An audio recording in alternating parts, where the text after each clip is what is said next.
You are watching 4 PM News. This is Suresh. తాను టీడీపీలో చేరుతున్నట్లు వస్తున్న ఊహాగానాలను బీజేపీ నేత నాగం జనార్దన్ రెడ్డి కొట్టిపారేశారు. ఆయన కేంద్ర హోంమంత్రి రాజ్నాథ్ సింగ్ను ఢిల్లీలో కలిశారు. హోంమంత్రి ఆహ్వానం మేరకే తాను ఢిల్లీకి వచ్చానని తెలిపారు.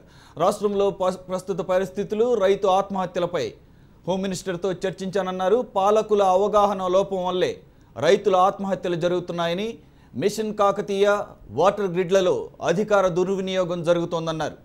రైతు సమస్యలు తెలుసుకునేందుకే రైతు యాత్ర చేశానని, తాను బీజేపీలో సంతృప్తికరంగానే ఉన్నానని నాగం తెలిపారు. ఈరోజు ఈ యొక్క తెలంగాణ రాష్ట్రంలో ప్రభుత్వం పార్టీ ఫిరాయింపులను ప్రోత్సహిస్తూ నియంతృత్వం స్పష్టంగా ఆయన పోకడలు వివరించడం జరిగింది.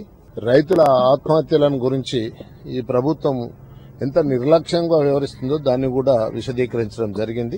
అది చర్చ రాలేదు, వారు ఆ విధంగా మాట్లాడాలి. చిన్నపిల్లల మండి బుజ్జగించేటందుకు మాకు ఇప్పుడు ఒకటి ఇదంతా ఇప్పుడు మీరు వేరే ఏదైతే ఊహాగానాలు ఉన్నా అది లేదు. మేము స్వేచ్ఛగా మా యొక్క కార్యక్రమాలు చేపట్టేందుకే బచావ్ తెలంగాణ మిషన్ స్వేచ్ఛగా మేము ప్రజల మధ్యకి వెళ్తున్నాం.